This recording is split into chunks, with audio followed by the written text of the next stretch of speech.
Bom, eu quero dar boa noite a todos vocês. Hoje eu represento o nosso grupo de seminários Winnicott de Porto Alegre e da organização do nosso sétimo evento gaúcho. A atividade de hoje é uma atividade precursora do nosso evento, né? Que nós temos muito prazer. Depois vamos a anunciar num videozinho para vocês. Bom, nós temos hoje no encontro.com o tema O Bebê de Winnicott, Revisitando a Infância. Tá?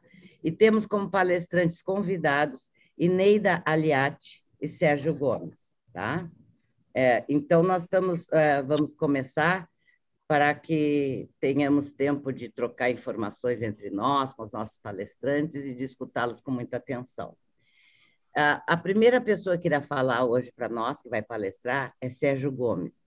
Sérgio é psicólogo e psicanalista, tem doutorado em psicologia clínica pela PUC-Rio, pós-doutorando em psicologia na USP, membro efetivo do Círculo Psicanalítico do Rio de Janeiro, membro do Grupo Brasileiro de Pesquisa Sandro Ferenczi, diretor do Instituto Nebulosa Marginal e autor do livro A Gramática do Silêncio em Winnicott.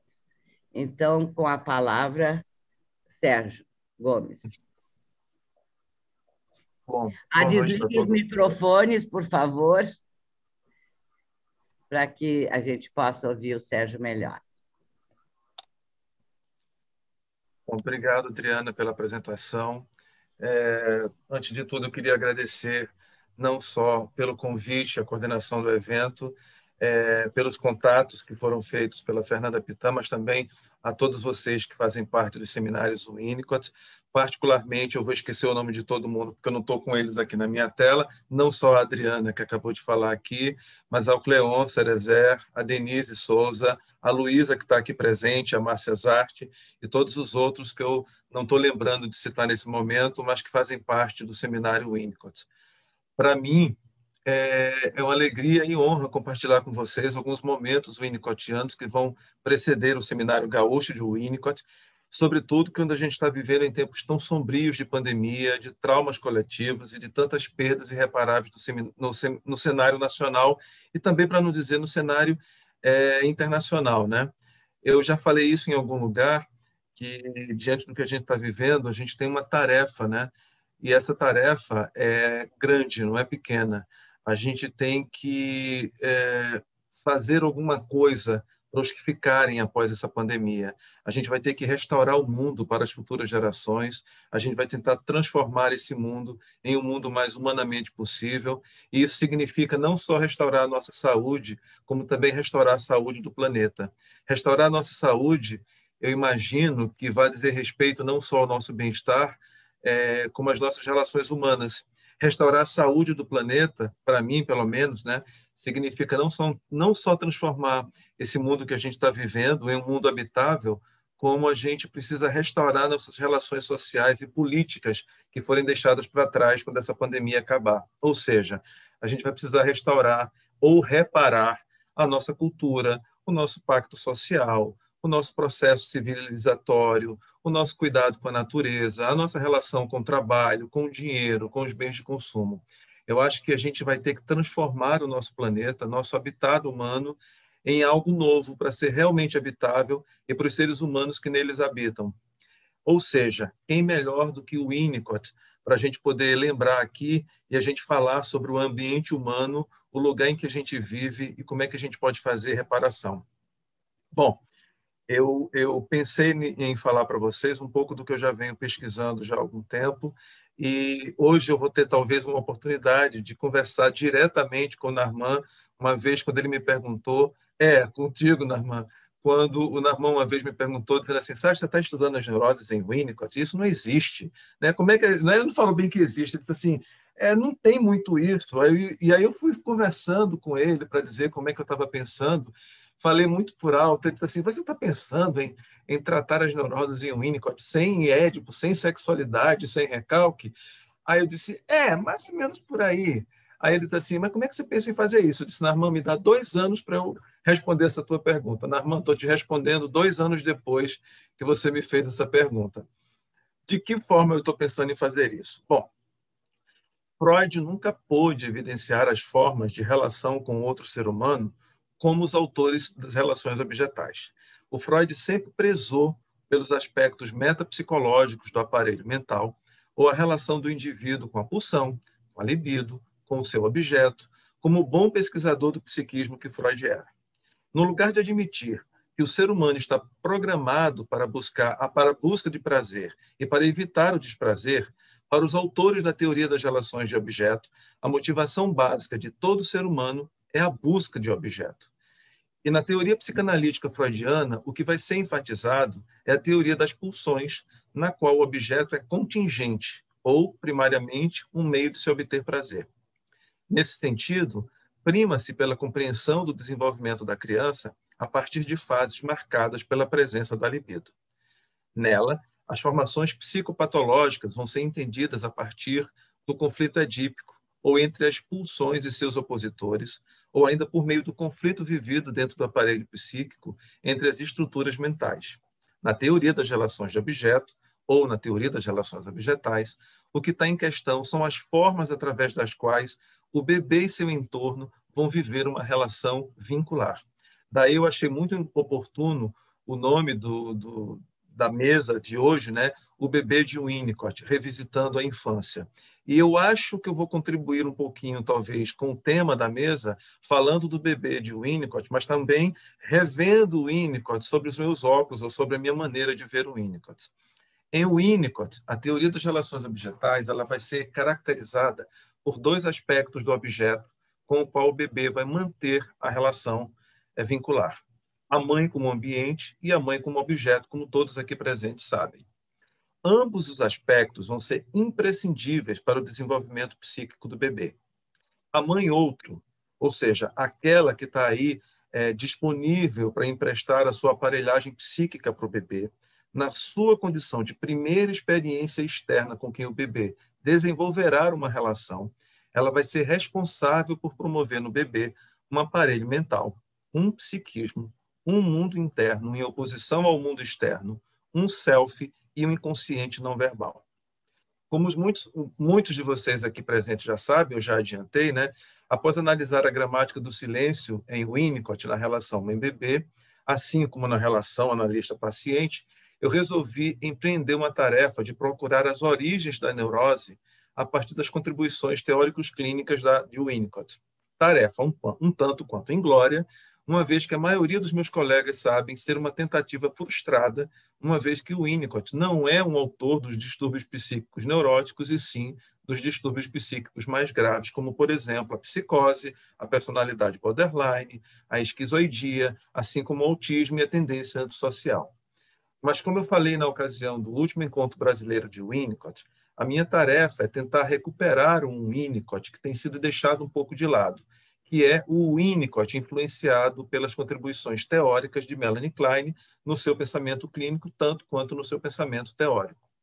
O Winnicott, como eu falei naquela ocasião, ele não presta muito bem atenção às suas palavras, quando a sua preocupação principal era descrever a relação entre a mãe e o bebê, o espaço entre a dupla e transpor para o enquadre clínico o que era vivido nesta relação, de modo a fazer reparações às vivências materno-infantil, sobretudo quando tudo não ia muito bem.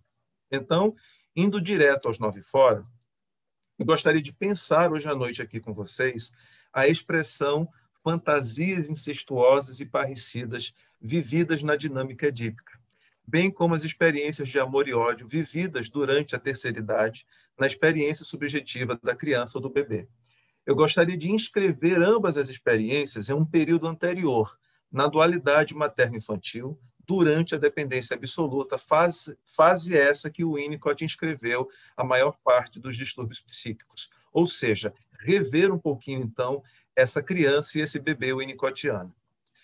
Com isso, eu vou tentar sustentar que as vivências edípicas são vividas precocemente no âmbito da relação mãe-bebê e da possibilidade da gente pensar numa transicionalidade do Édipo, sem que para isso a gente possa recorrer às mesmas fantasias incestuosas e parricidas e, consequentemente, ao recalque que caracteriza o adoecimento neurótico, conforme Freud descreveu, a partir da sexualidade infantil e do complexo edípico propriamente dito. Aí, alguns de vocês vão poder pensar mais ou menos assim, mas isso ainda seria neurose? E se isso ainda assim era neurose, isso ainda seria o Winnicott? Então, o que eu vou tentar sustentar com vocês hoje é falar sobre o bebê winnicottiano ao revisitarmos uma parte da primeira infância. Bom, eu sei que eu vou falar algumas coisas aqui que as pessoas que leem o Winnicott já estão um pouco acostumados a saber, mas eu vou tentar dar uma outra roupagem, digamos assim. Eu vou contar uma historinha, então, aqui para vocês. Foi a partir da teoria do desenvolvimento emocional primitivo que o Winnicott desenvolveu as primeiras ideias sobre a agressividade e a instintualidade que já estava presente desde o início da vida uterina. A gente também sabe que todo bebê vai se dirigir ao ambiente para que este atenda às suas necessidades. Com os cuidados fornecidos, a mãe integra as necessidades do bebê à sua corporeidade, como também corporifica os cuidados. Ou seja, os cuidados se tornam carne ou matéria do corpo.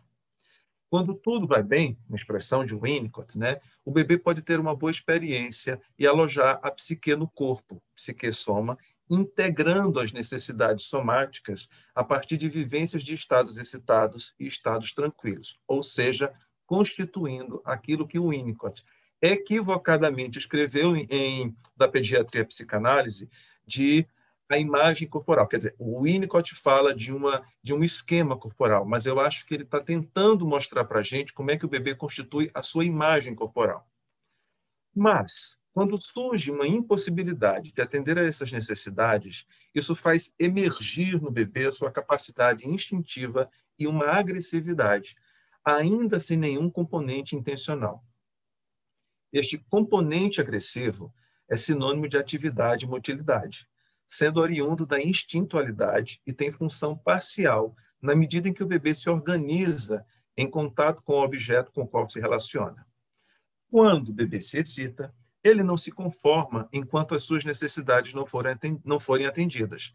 São as urgências da vida, as necessidades do ego ou as necessidades somáticas que clamam por socorro. Trata-se, enfim, de um amor excitado, vivido por meio da experiência oral e de ataques sádicos, reais ou imaginários ao corpo da mãe.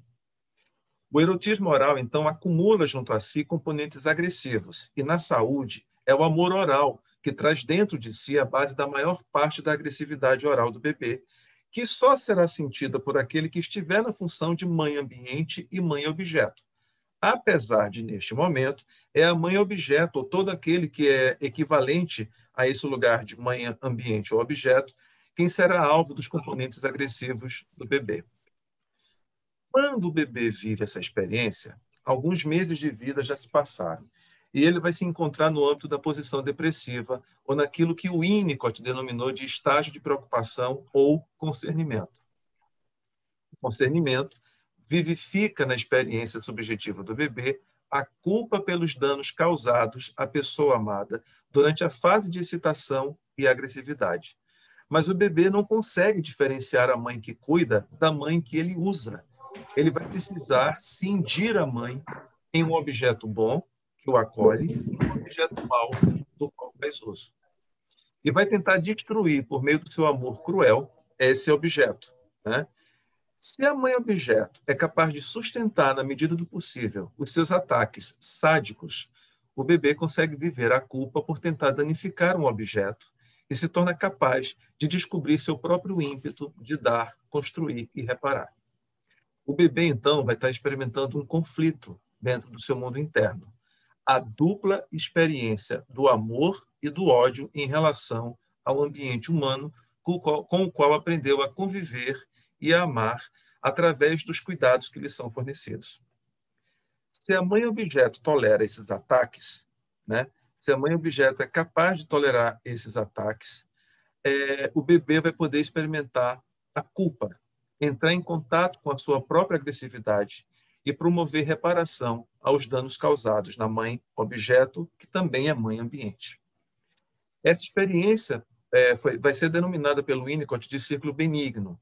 Ora, esta experiência de sentir culpa que o Winnicott vai descrever como sendo a culpa mais verdadeira e que vai fazer com que o bebê junte as duas mães com as quais ele convive. A mãe do amor tranquilo, que vai acolhê-lo, alimentá-lo e amá-lo, e a mãe do estado excitado, que ele odeia, ou pelo menos algo parecido, não é bem o ódio, mas é parecido, a mãe que ele vai atingir através da instintualidade dele. Bom, este é o que podemos nomear do primeiro conflito em termos de dinâmica do amor e do ódio, ou o seu equivalente, durante a relação bipessoal com o seu ambiente de cuidado. Estes também são, ao meu ver, as bases matriciais para a constituição das neuroses dentro da abordagem teórico-clínica de Winnicott. Ou seja, sem a vivência dos estados tranquilos e excitados, assim como sem a vivência da capacidade de experimentar os impulsos agressivos resultantes do amor cruel e dirigidos à mãe ambiente e à mãe objeto, se bem que neste caso é mais a mãe objeto do que a mãe ambiente, não seria possível viver estes mesmos impulsos amorosos e destrutivos quando a criança entra na dinâmica edípica. Porém, a dinâmica edípica pode ser vivida pelo bebê como uma transicionalidade. À medida em que a mãe, por meio das suas experiências anteriormente edípicas, ou seja, as experiências edípicas da própria mãe com seus próprios genitores, é capaz, através dos cuidados fornecidos ao bebê, inscrever nele um Édipo transicional, ou seja, um Édipo muito precocemente, onde o bebê estaria dando de encontro à terceiridade a partir do cuidado ambiental fornecido pela mãe. Pois bem, muitos autores tratam da questão da terceiridade ao seu modo. Vou falar de alguns poucos, os que me são mais caros. Laplanche, por exemplo, ele vai tratar da dimensão erótica entre a criança e seus pais por meio de mensagens enigmáticas unilaterais do adulto para a criança, encontrada nas fantasias primárias inconscientes. Quando o pai intervém como um terceiro na dualidade mãe-bebê, ele não vai participar com a sua presença real, mas como um pai na mente da mãe, ou seja, por meio de uma outra dimensão que não é a dimensão nem biológica nem real, mas uma expressão de uma terceiridade, de um terceiro, de um entre a mãe e o bebê.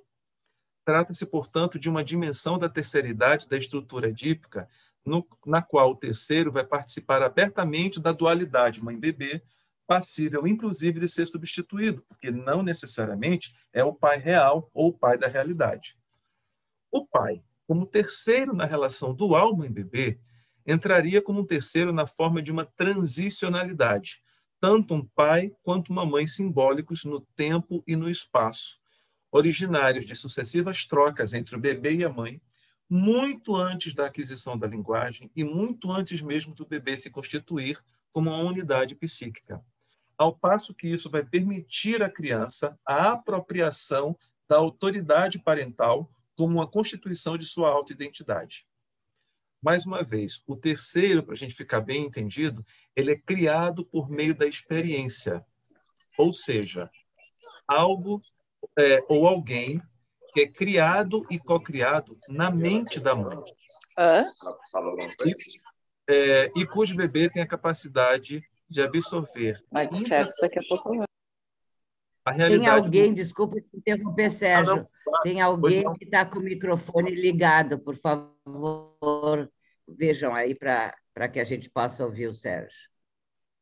Eu já estou quase nas considerações finais. Então, o terceiro vai ser criado por meio da experiência, ou seja, algo ou alguém que é criado e co-criado na mente da mãe e cujo bebê tem a capacidade de absorver intrapsiquicamente a realidade do outro, constituindo a matriz da mente do bebê, o seu self e o seu ego, ainda que precocemente. Para André Green, um outro leitor de Winnicott, o complexo de Édipo vai ser considerado uma estrutura simbólica, do qual seu modelo temos apenas aproximações em uma de suas dimensões, nunca em todas elas. A estrutura permanece aberta e inclui a mãe, o pai, as funções paterna e materna presentes na mãe e no pai da criança durante as primeiras relações vividas pela dupla mãe-bebê. Isso se expressa na literatura francesa psicanalítica como a noção de a censura da mãe como amante, que é capaz de, ao mesmo tempo, separar a mãe do dia, que cuida, maneja e é usada pelo bebê, da mãe amante da noite, que prepara o sono e o berço do bebê, segundo a teoria da Rosine Perenberg, né? Que ela tem um livro muito interessante chamado Pai Morto e Pai Assassinado.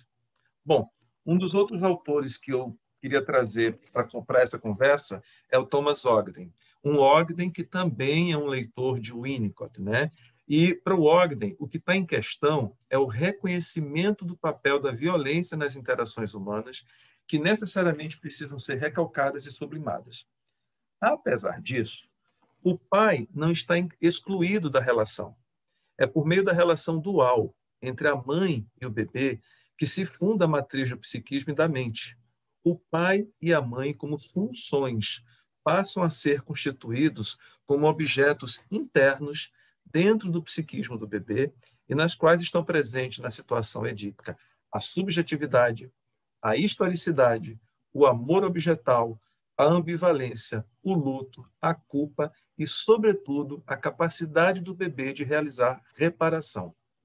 Logo, se o pai se inscreve como aquele que estaria no lugar de fantasias parricidas na mente da criança, assim como a mãe não se inscreve no lugar de fantasias incestuosas na mente do bebê, né? Melhor dizendo, se o pai não se inscreve como aquele que estaria no lugar das fantasias parricidas, nem a mãe se inscreve no lugar de fantasias incestuosas, a gente pode concluir que o primeiro conflito não se funda especificamente no Édipo propriamente dito, mas na relação de amor e ódio vivido com o mesmo objeto, e sem a necessidade, então, do recalque.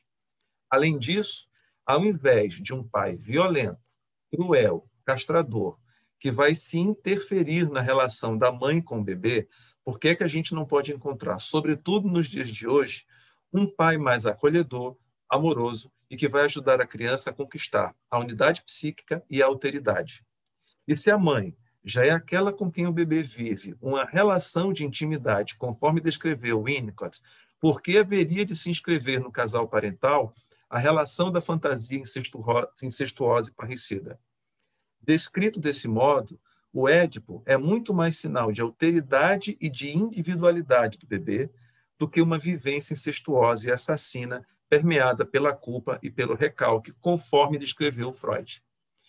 Penso que a vivência da culpa verdadeira do bebê winnicottiano, constituído pela integração da mãe do amor tranquilo, que acolhe, alimenta e ama, com a mãe do estado excitado, que ele odeia, e somado ao acolhimento das necessidades físicas e emocionais do bebê, permite à dupla, ou seja, ao bebê e à mãe, a vivência de aspectos primitivos da dinâmica edípica, as quais serão integradas à experiência subjetiva do bebê por meio de memórias corporais, ou seja, memórias que não chegaram a se constituir por meio da linguagem, mas que são revividas quando o bebê passar a se inscrever no Édipo freudianamente descrito. É por meio dessas memórias corporais e das vivências primitivas do amor e do ódio ao mesmo objeto que vai permitir o bebê, na medida em que ele avança no seu desenvolvimento emocional, viver uma experiência completa, permeada pelo conflito psíquico. E aí sim, a gente pode recalcar essas experiências que vão se inscrever na mente do bebê ou da criança, e daí em diante, o mito endopsíquico freudiano vai se inscrever no psiquismo da criança. Para concluir, isso é reforçado pelas palavras do próprio Winnicott, quando ele vai escrever uma carta para o biógrafo dele, né, o Robert Rodman, datado do dia 10 de janeiro de 1969.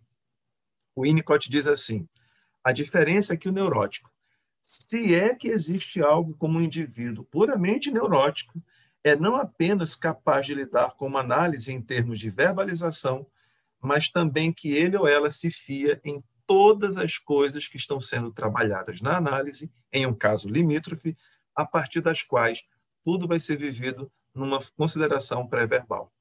Ou então, quando o próprio Winnicott recebeu uma crítica sobre ele ser capaz ou não de cuidar de uma análise, né, de um neurótico, de um histérico, ele diz: A análise do histérico, que é uma terminologia popular, é a análise da loucura, que é temida, mas que não é atingida sem o fornecimento de um novo exemplo de cuidado materno. O cuidado materno na análise, melhor do que aquele fornecido no início da infância do paciente. Mas, por favor, notem que a análise pode e deve chegar à loucura, apesar do diagnóstico permanecer sendo neurose e não psicose. Enfim, isso vai ter implicações no que se refere à nossa compreensão acerca do adoecimento neurótico, bem como no manejo e no enquadre clínico de pacientes neuróticos em nossos dias. Ou seja, numa perspectiva, conforme defende o Luiz Cláudio Figueiredo e o Nelson Coelho Júnior, no livro Adoecimentos Psíquicos e Estratégias de Cura, falando sobre as matrizes, sobretudo, do pensamento psicanalítico, o objetivo é desativar as defesas constituídas por meio da ativação no empreendimento de uma constituição psíquica neurótica. E, ao mesmo tempo, fazer isso lidando com a continência, por um lado, e com o holding, por outro. Ou seja, tudo o que o Winnicott nos ensinou em termos de atendimento e enquadre clínico, o manejo de pacientes mais difíceis, como borderlines, psicóticos, autistas, enfim. E eu não vou ter muito tempo de falar aqui para vocês acerca dessa compreensão do manejo clínico, porque isso já é uma outra história e vou deixar isso para um outro momento. Eu encerro por aqui, deixando em aberto o que eu acabei de expor e proponho que, se for o caso, a gente vai discutir isso um pouquinho adiante, depois da apresentação da Inês Aliati. Tá bom? Muitíssimo obrigado. Sérgio, muito obrigada. Eu vou deixar dois apontamentos que eu fiz de uma forma superficial em cima do que tu nos trouxeste, que deve ser bem discutido e gostaríamos de ter podido ter tempo de aprofundar bastante. O Winnicott faz uma observação, né, que o bebê humano tende à saúde, desde que o ambiente não interfira, né? Inadequadamente, que o ambiente dê aquele holding necessário para o desenvolvimento infantil. Isso é um tópico, né, que a gente traz também para a nossa posição de psicanalistas, né, em situação de análise. E a outra coisa que ele traz, que eu tenho registrado e que eu acho muito interessante, é que a maioria de nós, se chegássemos ao complexo de Édipo, já estaríamos muito bem de saúde. O Winnicott traz como muito antes essa ocorrência, né, do que marcado por Freud, mas o Winnicott tem essa sacada de dizer assim que a maioria dos pacientes que nos chegam não chegaram a amadurecer a ponto de se defrontar psicologicamente, com psiquismo adequado ao conceito de Édipo. E tu traz a noção de que isso tudo ocorre antes, quando o pai se apresenta no contexto muito inicial de um bebê. Agradeço muito, vou deixar por aí. Agora, queremos ter a oportunidade de conversar mais contigo. Adriana, você fechou seu áudio, acho que sem querer. Acabamos ficando sem seu áudio. Cuidadora, viu? Esse anjo que cuida. Agora eu vou falar. Na verdade, nós vamos passar um audiovisual, porque esses nossos encontros estão sendo preparatórios, para o nosso 7º encontro gaúcho sobre o pensamento de Winnicott, que ocorrerá nos dias 16 e 19 de junho, online, infelizmente, é o que podemos fazer pelo Zoom, né? Núcleo Ritmo vai ser o nome do nosso evento, a mãe, o bebê e o processo de criação. Núcleo Ritmo é um conceito brilhante de Henrique Hornstein, que está nos assistindo hoje, se eu acredito que sim, e que nós pretendemos desenvolver ainda mais, calcados nas nossas experiências clínicas, nas nossas observações, e também, vamos dizer assim, calcado muito nesse conceito que para muitos é inovador, em que ele amplia a existência, a marca do ser criativo, já nesse núcleo ritmo muito primitivo e importante nas nossas vidas.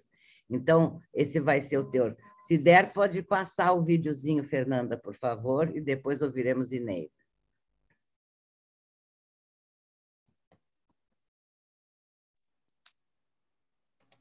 Estou buscando ele aqui, tá, Adriana? Só um pouquinho. Tudo bem, tudo bem.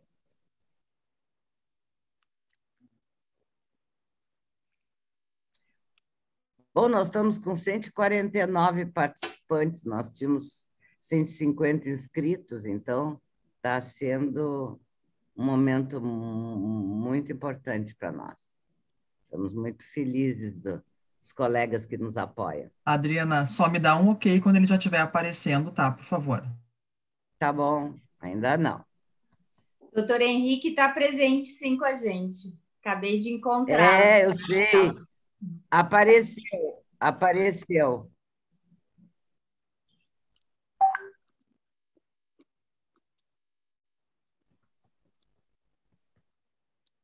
Está meio pausado.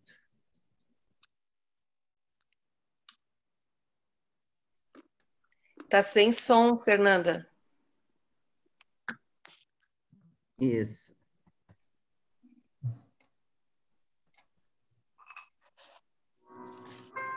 Agora deu?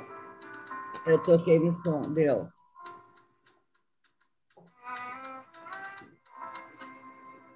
Tem som, Adriana? Para mim tem, e para vocês? Tem som. Ok, obrigada.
Bom, então é com grande prazer que a gente espera que vocês estejam conosco, que nós possamos discutir dentro da forma possível no nosso 7º encontro gaúcho, nosso gauchinho, que a gente tem muito prazer de poder transmitir para vocês e usando esse tema riquíssimo de Henrique Horten, que está nos assistindo, faz parte do grupo que está conosco.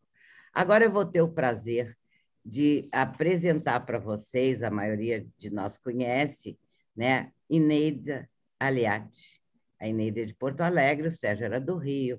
A Ineida é psicóloga clínica, mestre em psicologia social e da personalidade, com especialização em psicoterapia da criança e adolescentes no Centre Alfred Binet, em Paris, professora e supervisora do CEAPIA, do projeto e do grupo de estudos Gesto Espontâneo.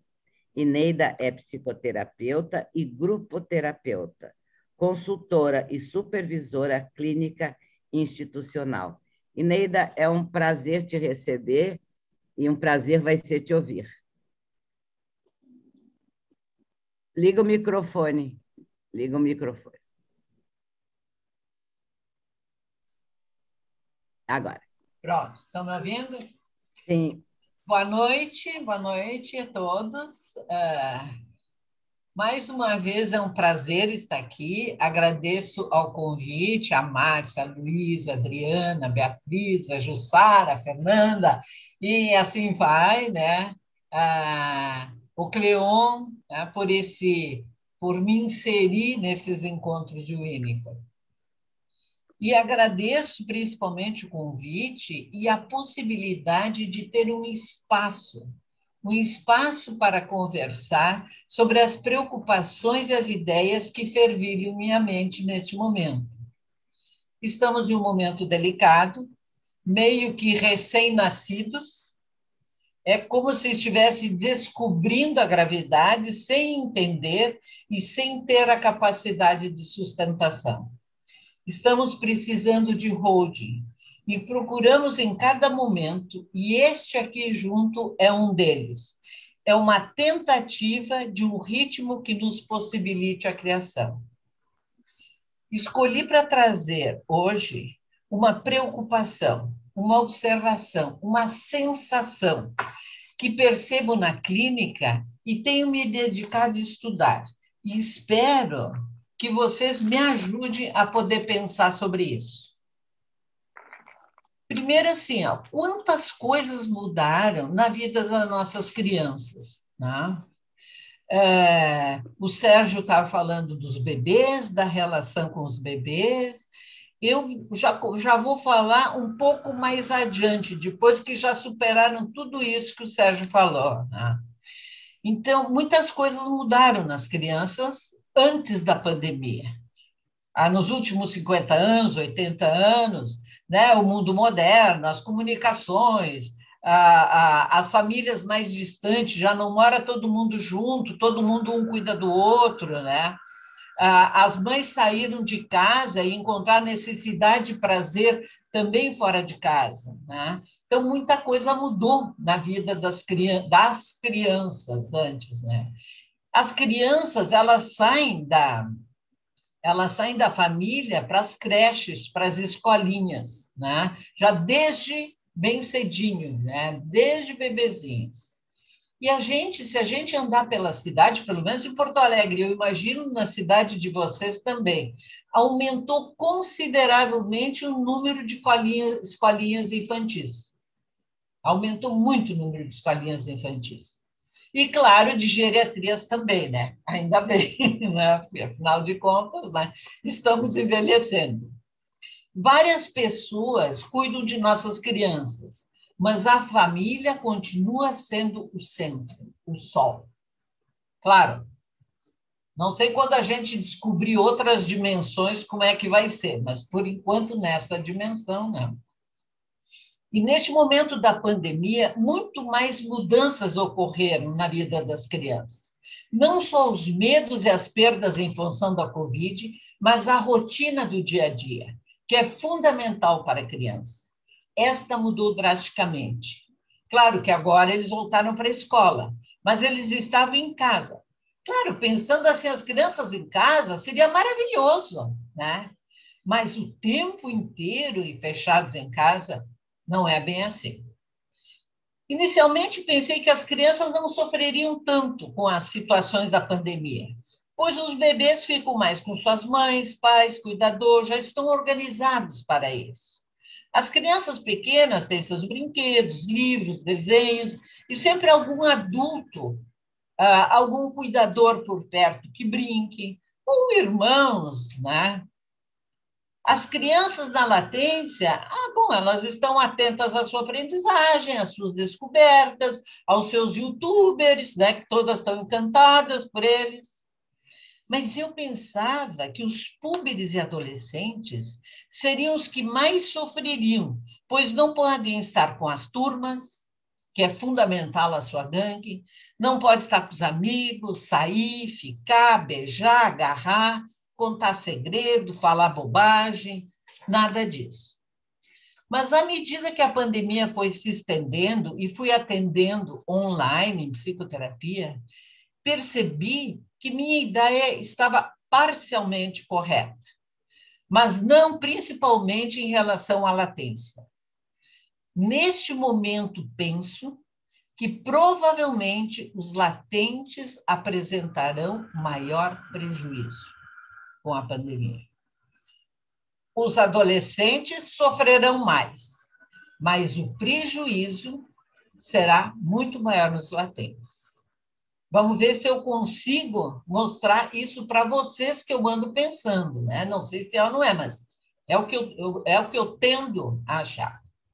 Então, para refletirmos sobre a latência na pandemia, precisamos saber o que é a latência. Óbvio, é uma etapa do desenvolvimento infantil.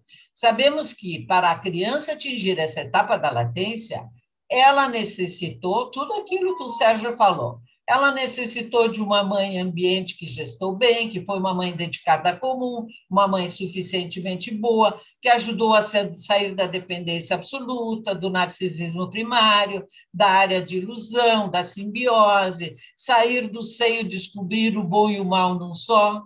Mãe que sentiu sugar, o agarrar, o chorar, desenvolveu um apego seguro, ajudou a enfrentar a separação e individuação. Uma mãe que foi capaz de oferecer ilusões e desilusões sob medida. Auxiliou a sair de uma posição regressiva para uma posição depressiva que possibilitasse a reparação. Que compreendeu seu choro de tristeza, satisfação, medo, raiva, pesar. Aprendeu com seu filho que cada coisinha precisa de uma assimilação e de uma acomodação. Entendeu as aquisições dos organizadores, né? O sorriso, a angústia frente ao estranho, o surgimento de não. Já presenciou o prazer e a satisfação de ser trocado, tocado, ser sustentado, soube respeitar o gesto espontâneo, ensinou a dar tchau para o cocô na fase anal, percebendo sua autonomia ao caminhar, ao ir ao vaso e, ao mesmo tempo, se instalando a dúvida e a vergonha. Captou todo o investimento do seu filho no trato digestivo, experiência que tem a função de organizar, ouvir a ser as zonas de orifício erógenos oral na uretral, segundo Florence Guignard. Notou o prazer na masturbação, soube entender os ciúmes, a competição, ao mesmo tempo incentivar seu desejo de crescer e ficar e fazer como os adultos. Ajudou nos momentos de ameaça real e imaginária a suportar o medo do perigo e da castração, e o sofrimento da competição idípica e desilusão. Vemos o quanto cada criança foi vencendo para chegar à latência, que é o ponto que eu gostaria de falar. Todos nós não vencemos cada etapa com 10 com estrelinhas, não. Sempre tivemos algum momento mais ou menos dificuldades. A latência sempre foi considerada uma passagem. Tá? Cada um saía do grande Édipo, declinou o conflito edípico, fez a renúncia do objeto libidinal pela pressão da angústia de castração e, com isso, chega à latência. Freud denominou a etapa da latência, porque é evidente que, no seu transcurso, a sexualidade permanece adormecida, salvo em erupções ocasionais. Mas também ele continua dizendo que a força da pulsão é, de alguma forma, preservada, não desaparece. Apenas é desviada e focada em outros pontos. A Vera Mello, num texto dela, ela cita uma parte do Freud e ela diz que fica focado em vários pontos, né?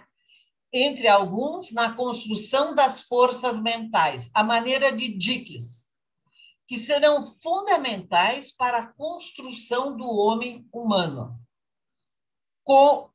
O homem com civilidade, eu diria, como Foucault fala, o homem com civilidade, tá? Então, esses diques de retenção. Bom, mas, enfim, não vou focar na latência e todo o seu conflito da saída edípica nesse aspecto. Nem vou focar no encurtamento da latência, que é um assunto muito importante hoje em dia. Nem na hipersexualidade, que também a gente está vendo cada vez mais os latentes hipersexualizados, que a Vera Mello tem um texto muito interessante sobre isso. Eles são assuntos importantíssimos, Mas hoje, com a pandemia, eu quero enfocar em outro aspecto. Essa etapa que possibilita a identificação com os pais, a instauração do superego, o desenvolvimento paulatino da condição de sublimação e simbolização, os deslocamentos identificatórios e as sublimações permitem à energia libidinal encontrar outros objetos de satisfação, particularmente na socialização progressiva e no investimento dos processos intelectuais. O mecanismo de sublimação passa a fazer parte de suas defesas e ajuda no desenvolvimento do instinto de investigação epistemofílico, que é uma transformação da curiosidade sexual. Neste momento do desenvolvimento, a criança descobre em si um sentimento de que pode realizar coisas, pode fazê-las bem, pode pensar e resolver os problemas. A criança volta seus interesses para iniciativas concretas, com finalidade de ser socialmente aceito. Este é o ponto. Por isso que eu vou citar o Erickson, tá? Ele foi citado pela Jana Filgueiras, que diz: antes que a criança, que já é psicologicamente um genitor rudimentar, tá, possa se transformar em um genitor biológico, deve começar por ser um trabalhador e provedor potencial. Ao se aproximar o período da latência, eu achei o máximo isso, a criança normalmente desenvolvida esquece, ou melhor, sublima, a necessidade de fazer gente, de ir às pressas para se tornar pai e mãe. Deixa para a adolescência isso. Ela aprende agora, né, deixa de lado isso e aprende agora a conquistar consideração produzindo coisas. Segundo ele, essa é uma das fases do desenvolvimento socialmente mais decisivas, pois a necessidade de produzir envolve fazer coisas ao lado dos outros, favorecendo o primeiro sentido da divisão do trabalho e das oportunidades diferenciadas, trabalhar juntos, construir juntos, pensar juntos. Como nós estamos fazendo aqui? Pensar juntos, estar em equipe. Assim, é na idade escolar elementar, quando são ensinados os requisitos preliminares da participação na tecnologia particular da sua cultura e lhes proporciona a oportunidade e a tarefa vital de desenvolver um sentido de execução e participação no trabalho. Segundo Maturana, é o momento de tornar-se mamífero humano ecologicamente. Não só mamífero, mamífero humano. Tá? Berta Bornstein, que foi muito citada pelo Winnicott, no texto dele sobre a latência, né? No livro A Latência dela, ela retoma vários aspectos. Um que eu achei super interessante, que ela divide a latência em duas etapas, mas eu não vou falar disso aqui porque eu quero focar em outros aspectos. Então, muitos autores salientam da latência que é a saída de si centralizado e da família, tá? Buscando nova vida no fora. Por isso é importante o que Berta Bornstein ressalta desse aspecto, que no segundo momento da latência, o ego não possui já tantos conflitos emergentes devido ao enfraquecimento das demandas sexuais e uma diminuição da rigidez do superego. Desta forma, a criança desenvolve um maior apego à realidade externa, pois os pais de agora não parecem ser tão onipotentes e poderosos como outrora. Segundo ela, todas as crianças na latência, não somente as neuróticas, ela diz todas as crianças, usam suas energias livres para o desenvolvimento do caráter. E o caráter se desenvolve na ampliação do mundo de relações, vivenciando, comparando, confrontando outras formas de relações e normas sociais. o que se torna possível, pois o ego está exposto a conflitos menos graves, por um lado, e porque o superego também já se tornou menos rígido. Assim, a criança está mais orientada para o mundo externo, que tem mais gratificações na realidade. É importante destacar a relevância que Erikson dá e delega a influência das formas sociais, ou seja, da cultura na constituição da identidade de cada indivíduo. Por isso, precisa estar com os outros. Vários autores, incluindo Winnicott, salientam que a latência tem muito trabalho a ser feito. Não é só uma passagem, tem muito trabalho. O psicanalista italiano Paolo Cariani considera o período da latência como um importante momento do desenvolvimento do indivíduo e diz que esse período tem um papel decisivo na constituição da identidade individual e na integração do indivíduo no contexto de sua geração. Não é só naquele espaço de tempo, mas sim na sua geração como um todo. Para ele, por exemplo, a atividade de colecionar objetos como selos ou moedas, tão característico desse período, pode ser entendido não apenas como um processo defensivo, mas também como uma nova forma da criança organizar sua relação consigo mesmo e com a realidade. Nas palavras dele, estes são anos em que as capacidades de discriminação e distinção da criança alcançam os pontos máximos de crescimento. E também são os anos em que ela constrói e desenvolve seus principais modelos de aprendizagem. E acrescento, tá? Seus principais e novos referenciais intelectuais, educacionais e sociais. A realidade é catalogada, organizada, sistematizada, de modo que possa ser tornada compreensível e gerenciável, com os novos instrumentos cognitivos à disposição da criança. O Winnicott salientava muito essa questão da latência e o conhecimento que a latência tem. Ainda diz que a capacidade de relações horizontais, sai do vertical, né, vai se ampliando e a criança introduz em seu universo relacional um mundo cada vez maior de pessoas, né? A interpretação da latência como idade voltada para o futuro tem suas bases nas hipóteses do psicanalista Armando Ferrari. Para ele, a latência não está restrita ao momento no qual tem o fim da constelação edípica. O período da latência é o momento do desenvolvimento em que começa uma notável busca pela identidade. A gente sempre centra a identidade muito mais na puberdade e adolescência, né? Mas a importância do nascimento da identidade na latência. Agora os pais não são mais o mundo da criança. Agora os pais fazem parte do mundo da criança. Note a grande diferença.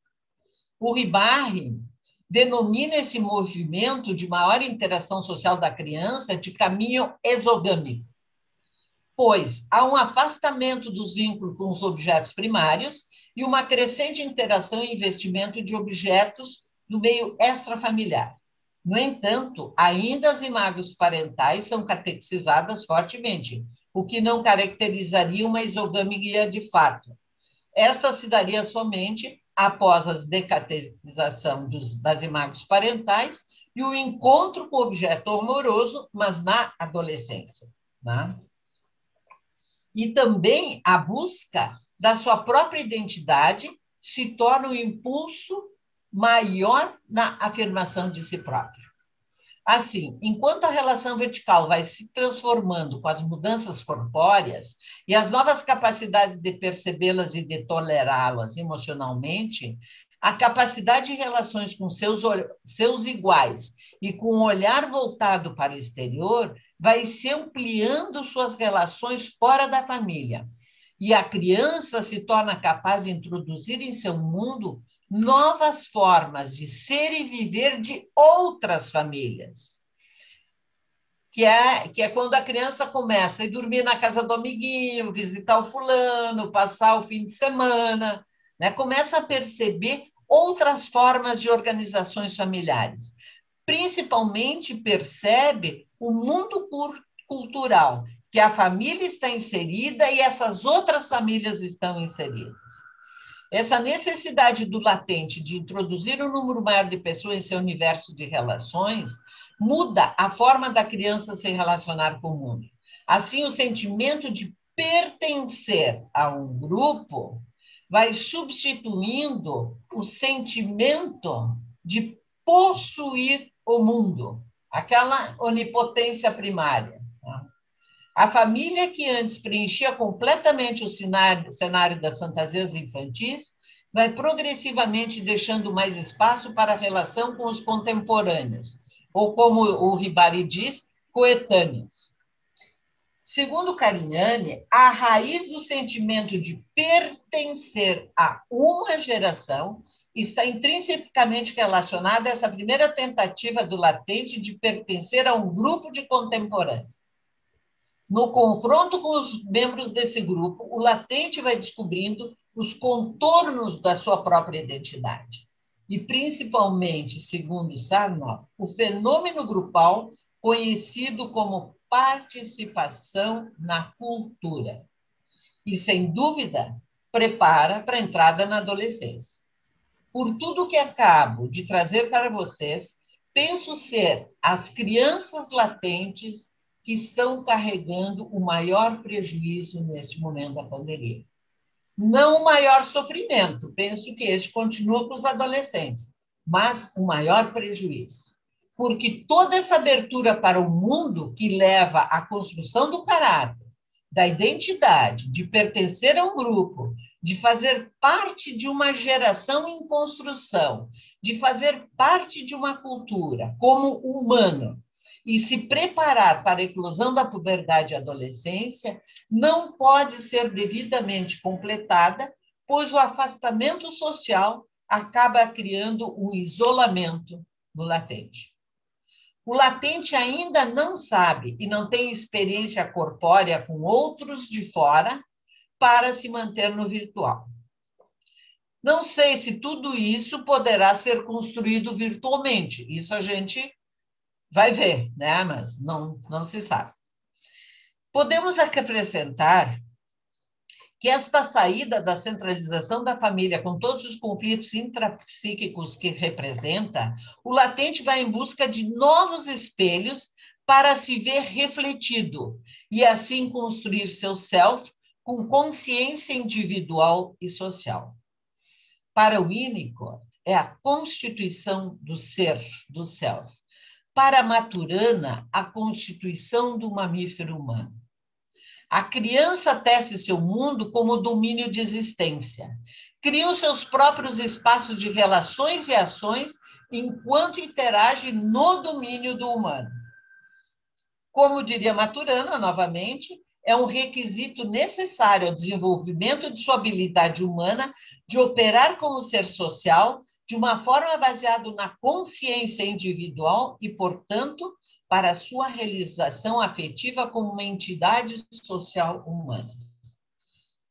Penso que precisamos nos preparar para receber essas crianças em nossos consultórios, com uma série de sintomas mais regressivos, tipo defesas obsessivas, pois a criança latente ela regride defensivamente ao estágio anal, não ao édipo, pois a regressão ao édipo seria insuportável pelo nível de angústia frente às pulsões sexuais, principalmente nesse momento que tem inteligência, pensamento e consciência do que isso representa.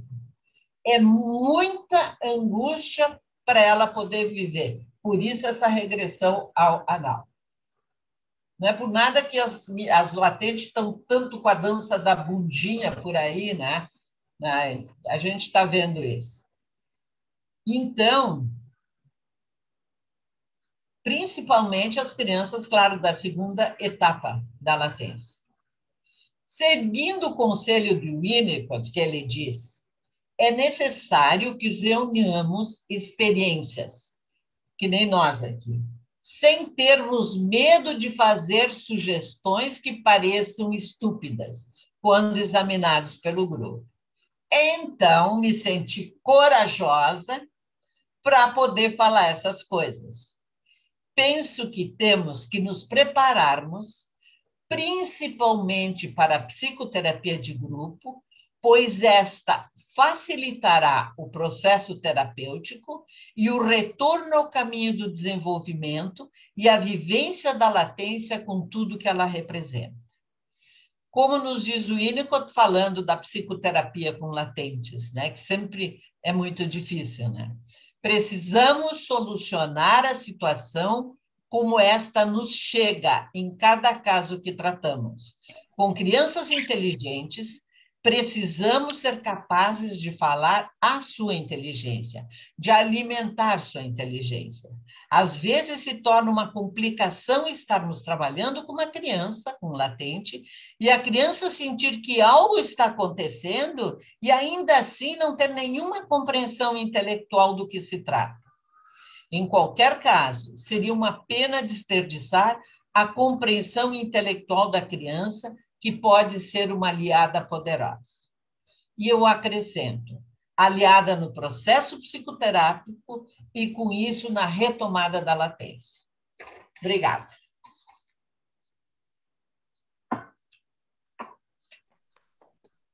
Obrigada, Eneida. Realmente, tu me trouxeste uma recordação, porque quando eu estive estudando na Argentina, tinham pessoas como Néstor Grego que estudava só puberdade, né? Tu salientar que não é só uma infância, são muitas fases que constituem o indivíduo, e eu acho isso fantástico. Aquela frase que tu trouxeste, que é conquistar consideração, conquistando as coisas. O que eu vejo, Ineida, que nós vamos discutir, é que todos nós estamos vivendo em deprivação. Todos nós sentimos a deprivação, o afastamento de um ambiente que nos era cotidiano, conhecido, que nos dava apoio constante, e nós estamos sofrendo de deprivação. Em qualquer faixa etária, eu acho que esse conceito de Winnicott, nos darmos conta os comportamentos que uma deprivação gera nos indivíduos em qualquer faixa etária, inclusive nos adultos maduros. Então, eu acho assim, nós estamos inseridos nesse momento, né? E acho que é muito importante tu situares isso, porque realmente o latente, com a sua curiosidade, com a sua sexualidade, vamos assim, represada um pouco, ele leva essa energia, sua libido, para o aprendizado, para o grupo, para os outros, ele amplia a sua divisão. Então, realmente, ele está sendo muito prejudicado. Agradeço muito, foram muito interessantes as tuas palavras, e agora eu gostaria de abrir para o nosso grupo e para vocês também, nossos palestrantes, começarmos a trocar mais informações a respeito das abordagens de hoje, a respeito do tema da nossa mesa.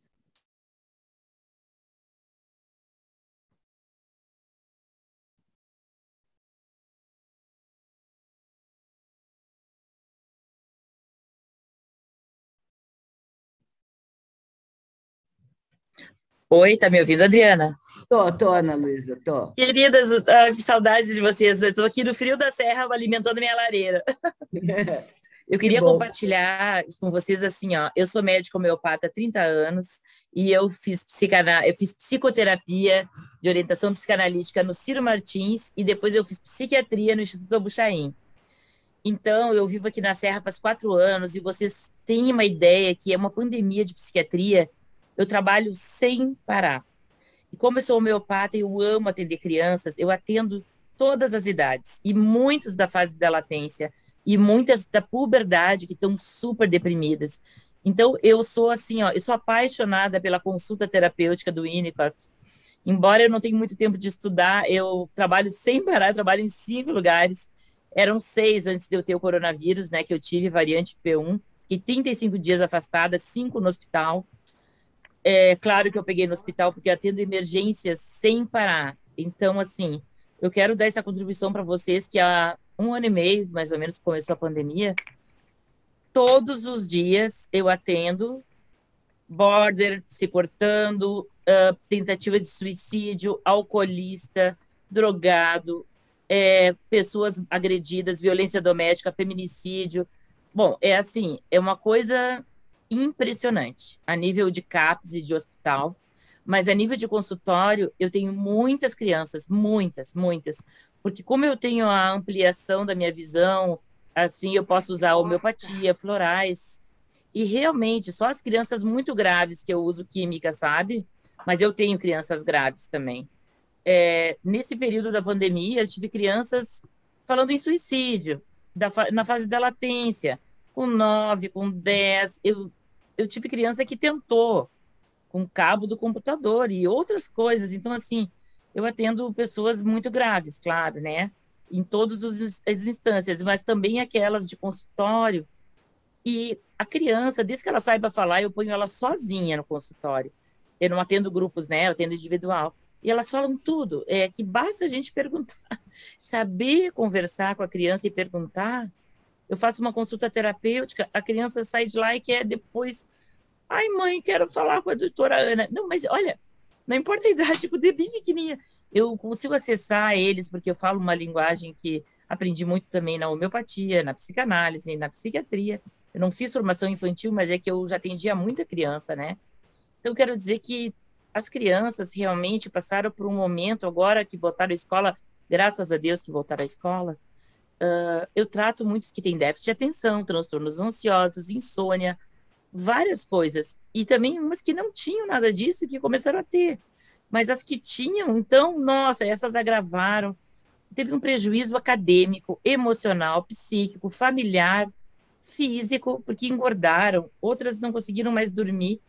Enfim, eu digo assim que eu trabalho sem parar, graças a Deus, mas eu me recuperei dos 35 dias parada e doente, né?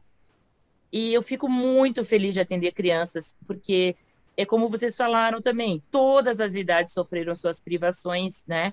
Aqui na Serra eu não sofri tanto, porque é como uma cidade pequena e eu sou médica, eu não paro de trabalhar. Eu não atendi online, eu atendi presencial, porque eu não saí do hospital nesse 1 ano e meio atendendo emergências. E graças a Deus, agora eu sou contratada do hospital e vou montar uma ala psiquiátrica digna, porque o paciente psiquiátrico fica tirado no hospital de qualquer jeito. Batalhei tanto, atendi 2 anos de graça no Hospital de Canela, e agora eu fui convidada, e eu vou montar uma ala para receber o paciente com todo o amor, aquele paciente grave. E eu interno crianças graves também, que mando para Caxias ou para São Pedro. Então, claro, eu trabalho com a parte bem grave, mas eu quero dizer que no consultório a gente consegue reparar tanto crianças que precisam só daquela escuta, daquele carinho, daquele amor e se colocar assim do lado delas, que às vezes elas estão assim, meio assim com o pai e com a mãe, e daí a gente coloca aquele carinho e daí dá aquele floral, dá aquela homeopatia, ou manda para terapia, para psicoterapia infantil, e elas se reparam tão bem, ainda mais na fase da latência. Obrigada, Ana Luísa, pelo teu depoimento. Alguém mais gostaria de participar? Ou se vocês, palestrantes, Eneida quer nos falar. Vamos aqui, ó. Eu só quero reforçar uma coisa que ela falou. Sim, que é importante a escuta, é importante o carinho, a atenção, o holding, um setting, como o Winnicott reforça demais, né? Um setting organizado para isso, né? Mas não basta só o carinho, é preciso ter tudo isso e uma técnica para o atendimento. Porque o Winnicott, com aquele jeitinho dele, ele tinha uma técnica, ele tinha uma forma de entender aquilo que estava acontecendo, ele estava sempre atento a tudo com aquela forma de ser. Claro, tá certo. Sérgio, gostarias de falar alguma coisa ou alguém mais já quer seguir para a pergunta? Sérgio? Eu também tenho observado isso, porque eu atendo alguns adolescentes, não, assim, já até atendi na puberdade, mas o fato de que está sendo falado aqui é verdadeiro. Eu acho que nunca, não só os adolescentes, também os adultos, mas muito mais os adolescentes, pela questão do impedimento da sociabilidade, da interação, de que o virtual não dá conta completamente de todas essas interações necessárias, tanto para as crianças que estão na fase da puberdade, para os adolescentes, e que eu acho, como a Eneida está falando, a gente vai ter muito trabalho. E aí, Eneida, eu adorei a ideia de uma coisa que está muito esquecida aqui no Brasil, que é a terapia de grupo. A dificuldade de a gente montar grupo. E eu acho que esse nível de que você está pensando, que você está apontando na tua fala, de que a terapia de grupo pode ser que tenha uma retomada e que vai ser muito útil para constituir aí, né, como se a gente fizesse aí a alinhavar, né, e tudo mais, todas essas coisas que foram perdidas durante esse tempo todo de pandemia, que a gente está em 1 ano e 2 meses, 3 meses, mas a gente vai ter pelo menos mais uns 8 meses aqui no Brasil. Achei importante, muito, muito importante que você trouxe da possibilidade de trabalhar com esses jovens a partir da terapia de grupo, porque talvez individual realmente não vai dar mesmo para sustentar somente, né? Sabe? Ai, desculpe, mas eu não posso ficar quieta. Isso assim que tu disse, claro, a gente sabe, né, que a primeira indicação no mundo inteiro, todos os autores que trabalham com grupo, que a primeira indicação de psicoterapia para adolescente é grupo, depois é individual, em função justamente dessas trocas. E o Winnicott, ele fala muito da dificuldade de atender o latente, porque ele já não brinca, ele já não fantasia tanto, é mais duro, é mais difícil, né? E mais, né, a associação livre do latente, ela é experimentada pela criança como uma ameaça especial à organização do seu ego. Então, ele sozinho frente ao terapeuta, a associação livre se torna muito difícil, mas com o grupo de iguais, né, isso flui com maior facilidade. Desculpe. Não, não, vieste bem, tudo bem. Alguém mais gostaria de fazer um comentário? Uma pergunta para os nossos palestrantes? Oi, eu gostaria então de fazer alguns comentários e uma pergunta. Tá, Luísa, vai, segue em frente. Tá, bom, primeiro agradecer a presença, muito bom ouvir vocês. E realmente os dois revisitaram a infância, né? Não só trouxeram o Winnicott, como fizeram a sua própria revisitação à infância, 2 trabalhos muito originais e 2 trabalhos falando de uma criança íntegra, né? Que conquistou o mínimo de personalização, de chegada à cultura, né? Pensando nessa caminhada em direção à cultura, à triangulação, enfim, né? Eu acho que acabou tendo uma aproximação nesse sentido. Além de serem 2 trabalhos, 2 visões muito originais, os 2 priorizando a questão de crianças que já atingem a integração, a personalização, e já estão se preparando com uma independência, contando aí com uma triangulação, com essa aproximação à cultura. Mas eu queria fazer uma pergunta para o Sérgio, até porque na fala do Sérgio, pelo menos 30 pessoas que agora estão conosco ainda não estavam. Mais ou menos isso que eu calculei. O que é uma pena, porque foi uma bela apresentação. Sérgio, eu queria só pedir para tu retomar a questão dessa triangulação, que eu posso ter entendido errado, mas já pensando em termos... ainda pensando em termos de dependência absoluta e já pensando em algo no sentido de uma triangulação. Acho que isso merece, se é que eu ouvi bem, entendi bem, acho que isso merece que tu retome para as pessoas que não estavam presentes. Muito obrigada aos 2, muito bom ouvir vocês. Obrigado, Luísa. A hipótese que eu tenho feito e que eu tenho encontrado autores que conversam diretamente com o Winnicott é que a gente não está pensando como, por exemplo, alguns autores falam e criticam a questão do Édipo. Não, não é isso. A gente não está tirando o Édipo fora, a gente não está tirando o recalcamento fora, nem muito menos a sexualidade infantil. A gente está integrando a essa sexualidade infantil e trazendo para o período da transição dessa dependência absoluta para a relativa. Então, o que é que a gente imagina? Bom, vários autores falam dessa transgeracionalidade, ou da capacidade de transmissão psíquica, né, dos pais para o bebê. E a gente tem notado, sobretudo a partir de autores como Hans Loewald, Thomas Ogden, a própria Perenberg, que a Ana Melgaço falou agora há pouco, que talvez esteja vindo aqui para o Brasil, na Sociedade Brasileira de Psicanálise do Rio de Janeiro.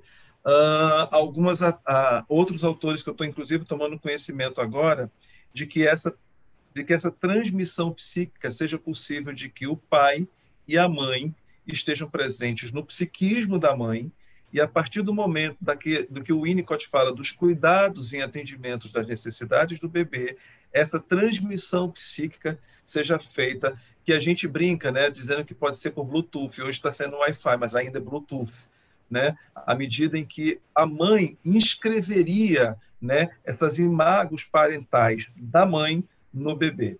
Então, essa entrada da terceira idade se daria durante esse período aí, nessa psicologia bipessoal, na fase que o Winnicott descreve como sendo a dependência absoluta, e de uma possibilidade. Isso não é meu, não é original meu. Quem fala sobre isso é o Thomas Ogden, de um édipo transicional, à medida em que seria a transicionalidade das figuras paternas e maternas no bebê a partir dos pais da mãe. Quer dizer, o terceiro via um outro dispositivo anterior mesmo à entrada do complexo edípico do Freud. Isso quer dizer que a criança viveria isso em termos de memória corporal. Isso se inscreveria no psiquismo do bebê.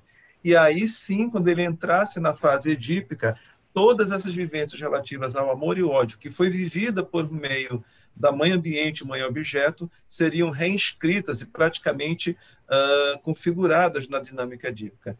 Eu achei isso uma teoria original e, ao mesmo tempo, acho que isso seria não a neurose, mas a matriz da neurose estaria colocado basicamente neste primeiro ano de vida e nessa relação do alma e bebê, a partir das vivências do concernimento, da questão do ciclo benigno e da inscrição da transmissão psíquica, dessa parentalidade do casal edípico nessa primeira fase do primeiro ano de vida. Obrigada, Sérgio. Obrigada. Alguém mais gostaria de participar? Tem alguma pergunta a Adriana? Fala, eu Sara. não tenho pergunta, mas eu gostaria muito de agradecer ao Sérgio e à Neida. Foi muito bom ouvir vocês. E, Neida, eu acredito muito mesmo que a fase mais prejudicial nesse momento está sendo realmente a da latência, mesmo porque é um momento onde eles fazem toda a incursão na escolinha, já na pré-escola, onde até mesmo a alfabetização acontece muitas vezes em dupla ou num trio, e eles não estão tendo isso, né? Eu tenho visto na clínica que as crianças estão bem prejudicadas nessa fase. Adorei o teu trabalho. Sérgio, muito obrigada sempre pelo novo, assim. É novo, é algo que está aí para ser visto. Eu quero ouvir teu trabalho de novo, numa oportunidade que tu tenhas, que tu possa apresentá-lo de novo para a gente, eu possa lê-lo, eu gostaria muito. É aquilo que sai do que se está acostumado para ver de uma outra forma. E isso eu acho que é muito importante nesse momento, principalmente. Eu acho que essa virada que está tendo em algumas coisas vai nos possibilitar que a gente consiga se arriscar nesse novo. Muito obrigada. Alguém mais? Boa noite. Adriana, querida. Armand, queres falar? Fala. Quem é que está falando? Desculpa. Não. Eu vi o Narman levantando a mão. Sou eu, Narman. Vai, Narman, vai. Eu fico muito lisonjeado por ser citado pelo Sérgio, que é um grande estudioso, e não preciso entrar em elogios, porque todos já conhecem, de maneira que eu pulo esse pedaço. Eu achei interessante e um pouco estranho, nós tivemos essa conversa, eu lembro, mas eu não lembro de ter falado que o Édipo tem que passar ou melhor, a neurose tem que passar pelo Édipo. Eu não acho isso. Eu acho que a neurose é alguma coisa que é um tanto ou quanto forçada. Não existe essa coisa do... Tanto assim que...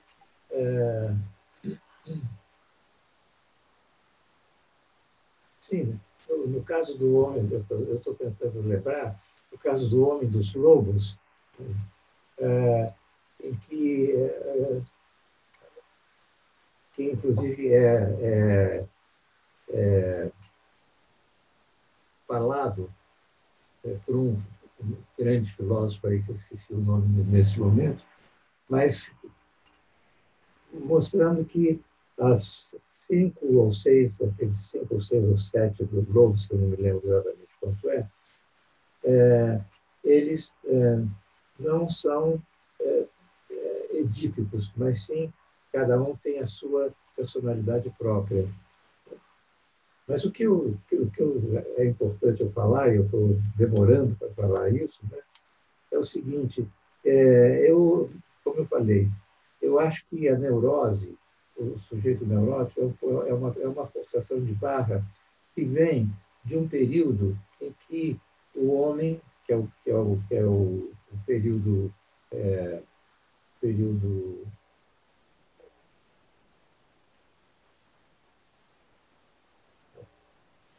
a palavra não me vem.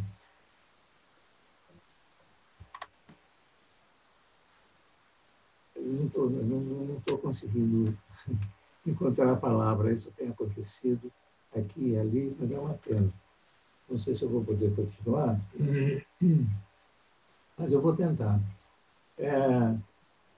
Sim, a ideia é que existe uma forçação de barra, como eu falei, no sentido de arrumar os sintomas de tal maneira que certos sintomas seriam neuróticos, outros não seriam neuróticos.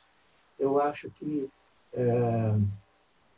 a minha intenção, de uma maneira geral, é uma coisa que vem, passa e volta, é a seguinte: depois do neurótico ter o seu tempo de fala e de produtividade, depois desse tempo neurótico, aparece uma outra coisa que tem o nome de borderline para muitas e muitas pessoas. Então, o que eu acho, que eu vou tentar terminar, o que eu acho é que a neurose ela é composta de uma série de situações, sentimentos, etc., assim como o borderline também é assim. Eu dou muita importância à modificação sofrida pelo patriarcado, né? No sentido de que o pai do patriarcado, a mãe também, mas principalmente o pai, ele é muito violento, tá? A maioria é muito violenta de uma maneira ou de outra, às vezes corporalmente, às vezes socialmente, às vezes de outra forma. E na medida em que diminui essa, digamos assim, essa raiva constituinte, e o pai se torna mais carinhoso, ele vai se transformando, e da mesma maneira o borderline está lá, né, mudando né, fazendo as suas mutações, de tal maneira que chega um momento que não dá para distinguir o que é neurose e o que é borderline. Então, o importante é você... Aí eu dei o nome, isso está escrito em algum lugar, em algum livro meu, eu dei o nome de homem transicional. Quer dizer, não é nem rígido, né, como o neurótico, né, tão repetitivo como o neurótico, e não é tão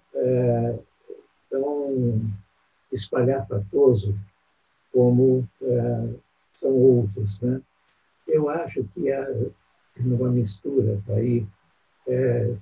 O superego é diferente, é mais moderado, mais amigo. A distância do borderline e as proezas, entre aspas, né, do borderline vão se mudando. Então, eu acho que a gente tem uma mistura daquilo que se chamava neurose, daquilo que se chamava borderline. Eu dei o nome, né, de o homem transicional. O homem transicional. E o meu esforço todo é justamente poder trazer o neurótico, que é uma formação pessoal, e o borderline, que também é uma formação pessoal, mas que, ao se encontrarem, eles influem um sobre o outro, e aí você tem o social como uma base para isso. E, então, eu estranhei, né, que o meu esforço é justamente o contrário, é a mistura de uma tal maneira de que você passa a dar uma importância muito grande a uma situação de solitude. Não, solitude não é a palavra, não. É isso. Eu estou atrapalhado. Me desculpem se eu estou meio... Não, eu acho que, como nós nos referimos muito à cultura, às circunstâncias da atualidade, ao atravessamento, à necessidade que a cultura estruture o indivíduo dentro de nós, e não só a cultura familiar, mas a cultura do grupo social que nos complementa, eu acho que Narman traz para nós essa visão de que o paciente neurótico da neurose clássica da época de Freud, fim de uma era vitoriana, não é o paciente que chega ao nosso consultório, né? Narman aborda no seu livro o borderline transicional, que é um paciente que carrega todas essas interferências. E aí eu acho que tem esse transicional a ver com o que o Sérgio disse, de um Édipo também transicional. Nós estamos muito marcados e com uma evolução de tempo, não estou dizendo agora da pandemia, mas muito alucinante nas nossas crianças, na nossa infância, no nosso envelhecimento. Nós estamos vivendo um período que o mundo nunca viveu. A maioria das pessoas atingir uma média de mortalidade a partir dos 80 anos, 75, nunca ocorreu na humanidade. Nós estamos vivendo uma série de coisas. Outra coisa importante que eu acho, e eu ia te perguntar também para o Sérgio, é que eu acho que quando tu lês a trilogia de Sófocles, né, da onde Freud impregnou o drama de Édipo com seus sentimentos pessoais, porque Édipo, na verdade, sai de Corinto para proteger pai e mãe e não para atacar, porque aquela era a realidade que ele tinha, paterna, e ele mata um homem na estrada que é indelicado com ele, é grosseiro e por acaso é seu pai. Ele casa, inclusive, porque era mérito que o rei de casaria com a rainha viúva e era obrigado a se ter filhos para dar força ao rei. Então, claro que o complexo de Édipo que o Freud tirou é a própria história dele que ele descoloriu. Quando o Édipo, se tu pegares do início, desde a maldição dos Labidáceas em cima de Laio, né, e de Pélope, tu vais ver a transmissão geracional, a história imprintada em todos nós, que vem de muitas outras fases da vida, né, que é revivificada pela atitude do ambiente que nos acolhe, né, e que é revivificada pela atitude do ambiente que nós saímos a conquistar, né? Mas é uma amplitude quando a gente não se fixa só no complexo de Édipo, porque ali, para mim, na trilogia tem a transitoriedade humana, tem toda uma vida, desde os desejos paternos, desde o temor de ter um filho, desde o amor por ter um filho, desde o abandono, enfim, nós temos um percurso muito lindo e Sófocles nos trouxe isso, né? Essa transicionalidade de afetos, de temores, de carinhos, de marcas, através da transgeração, né? E são realmente 3 gerações que sofrem, né? Desde que Laios se apaixonou por Creonte, não é Creonte é o cunhado, desde que Crísipo e o raptou. Então, eu acho que é isso, e eu acho que a visão do Narman, desse homem transicional, esse paciente novo que chega ao nosso consultório, é parecido assim com a visão que a Eneida nos traz também dessa criança nova que chega ao nosso consultório. Né? Antigamente, nós éramos muito retirados da família, as babás cuidavam, as crianças iam internas desde muito cedo, na época escolar, e havia uma distância familiar. Né? Hoje existe uma proximidade, existe uma liberdade de pertencer a grupos que terminou. Eu lendo, me parece que The Lancet, eu vi que a última epidemia do ebola e outras que tiveram, que duraram aproximadamente 30 dias e observaram nas suas quarentenas e observaram já controle, tiveram uma repercussão emocional de um estresse traumático de 3 anos. 3 anos. Eu fico calculando na vida de uma criança de 5, 6, 7 anos, o que são quase 2 anos em deprivação.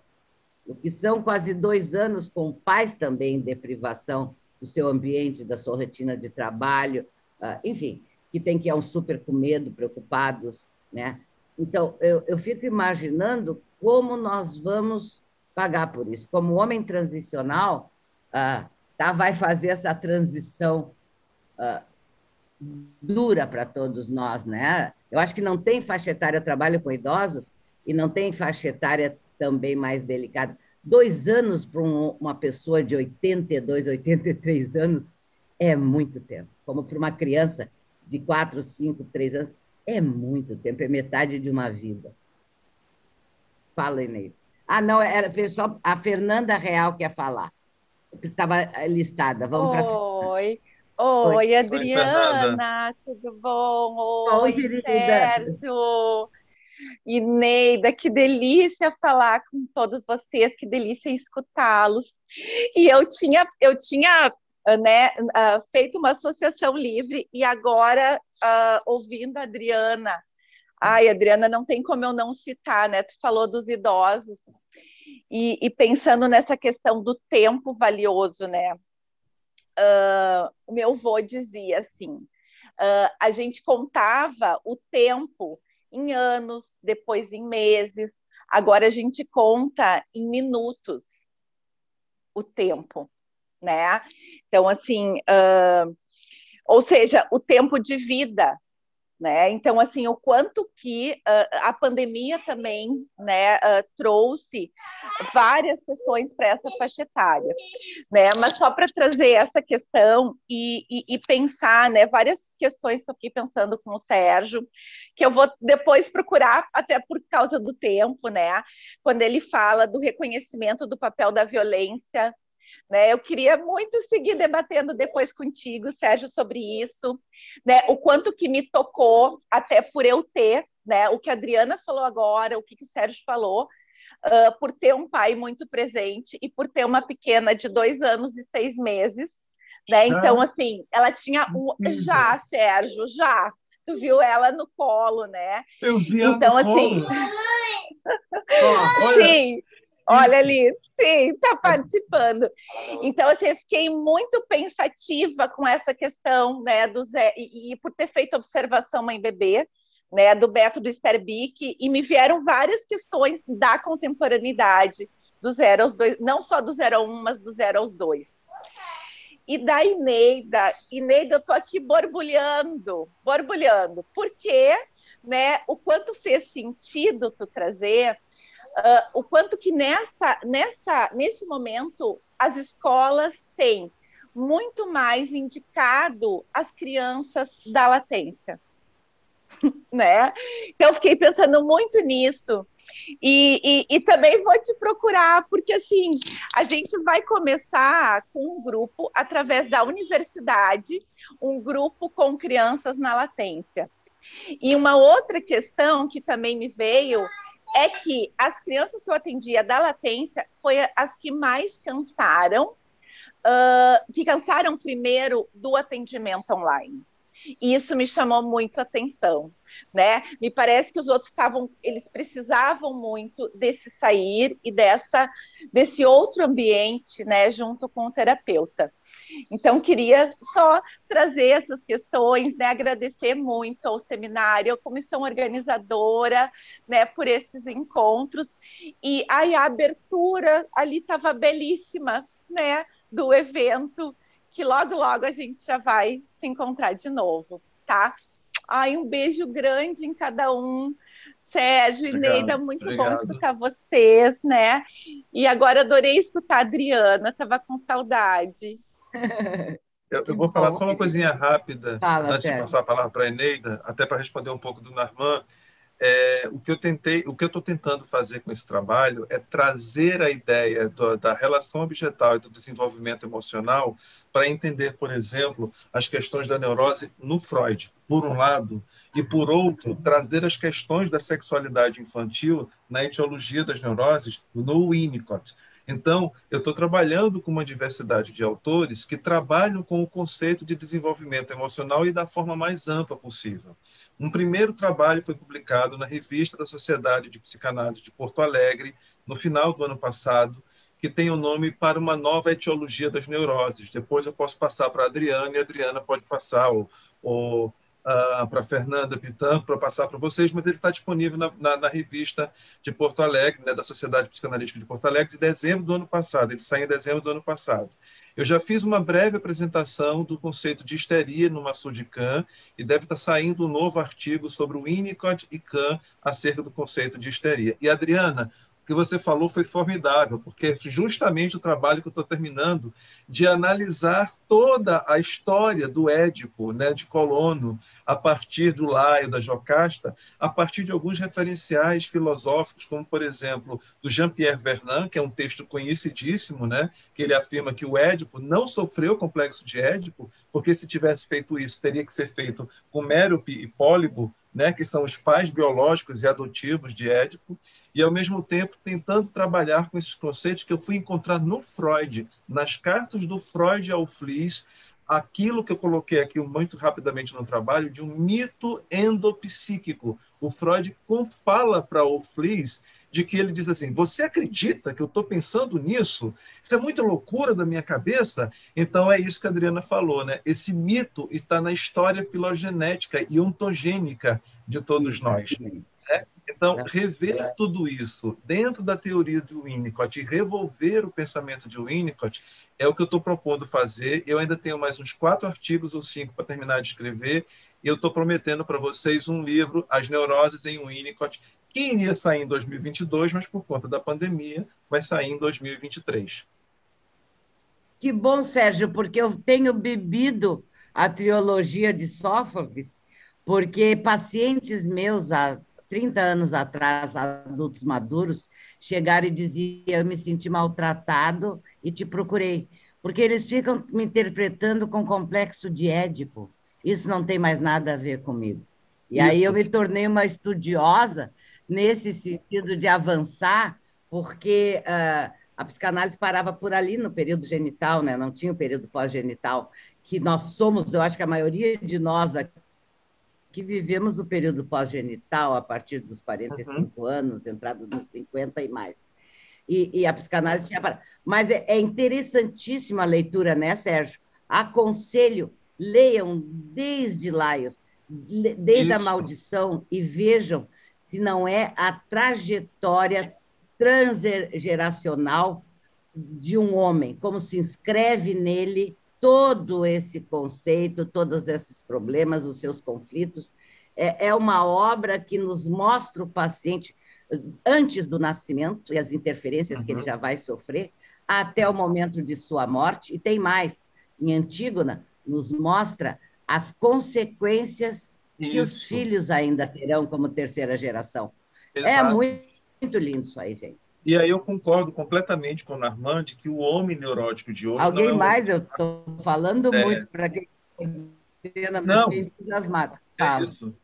Não, é somente isso. Eu concordo com o Narmand, porque para entender a neurose de hoje, a gente vai ter que pensar isso de uma outra forma.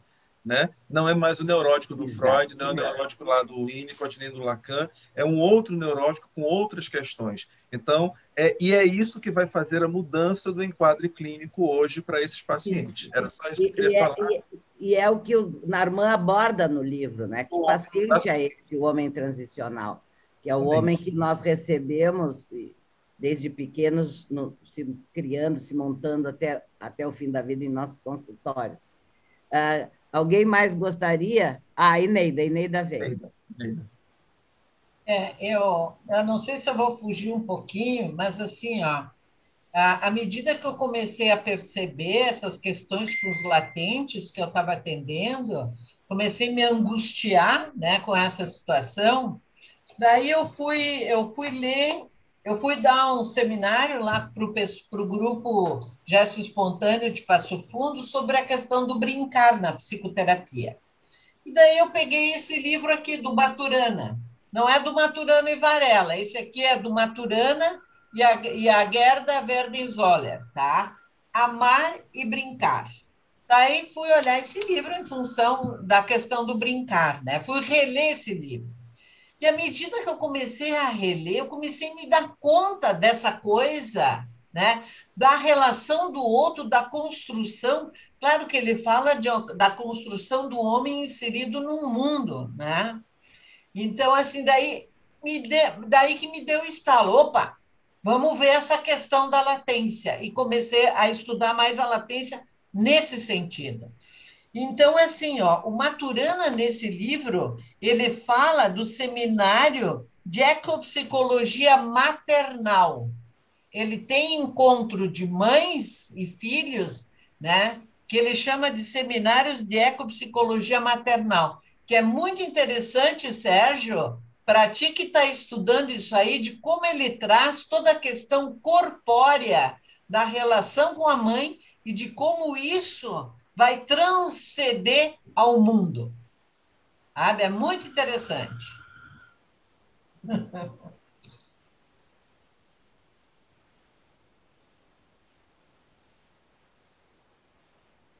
Tem alguém mais que, por acaso, eu não esteja vendo e gostaria de participar? Estou vendo o doutor Henrique também conosco, que é o nosso homenageado, que tem o brilhante conceito de núcleo rítmico. E tudo isso que nós pensamos nos leva à ideia do homem saudável, do homem criativo, do homem que se abre frente à vida com todos os apoios que necessita, desde a gestação, para dizer a verdade, né? Desde que o ambiente prévio ainda esteja com um pouco de habilidade, seja suficientemente bom, como nos diz o Winnicott, para recebê-lo. Doutor Henrique, gostaria de falar? Eu gostaria de falar. Está me ouvindo? É que eu não tenho prática de... Está me ouvindo? Está ótimo. Falar, está perfeito. Não, é com prazer enorme que eu estou ouvindo tudo que está ocorrendo e me deu uma...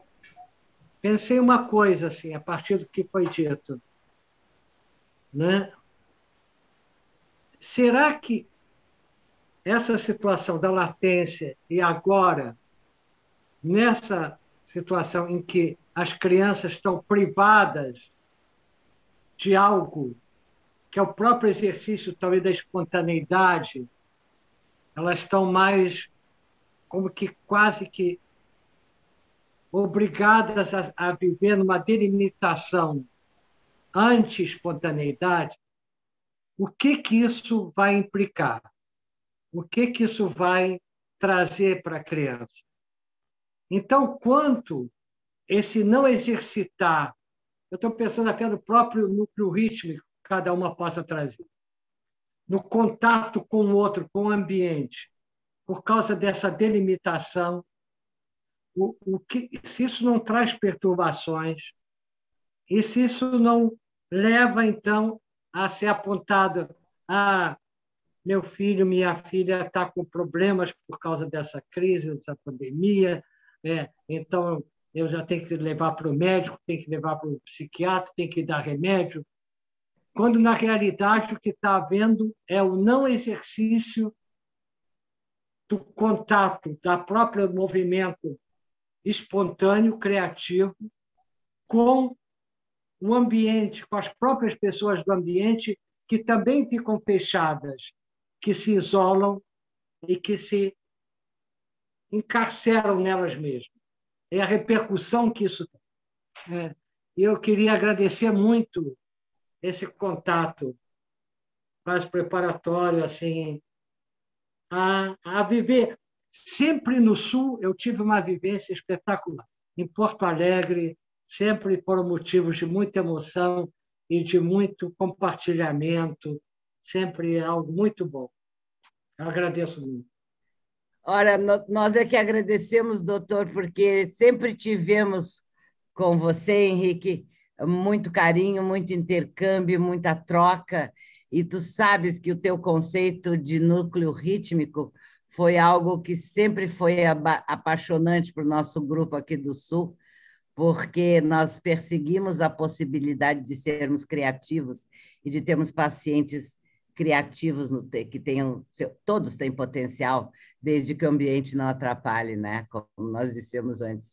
Então, agradecemos muito a oportunidade de estar com vocês, de te ouvir e de podermos fazer um encontro que tenha o teu tema, né? Que é algo que acrescentou muito ao nosso conhecimento e à nossa prática clínica e às nossas vidas também.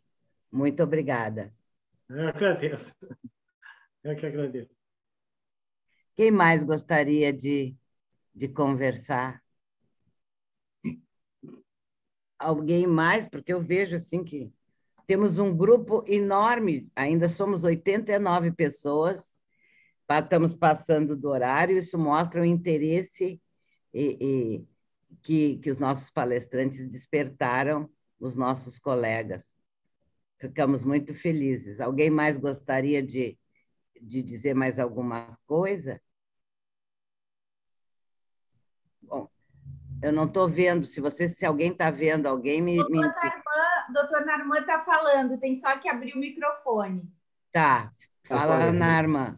Eu consegui abrir o microfone? Sim, estamos ouvindo. Conseguiu! Tá, espero conseguir outras coisas boas também. E eu queria agradecer ao grupo que está aqui presente e da paciência que o grupo teve em me ouvir de uma forma um tanto amalucada. Então, eu queria deixar aqui claro que isso, digamos, a bondade, né, do grupo me faz bom também. Tá? Obrigado a todos.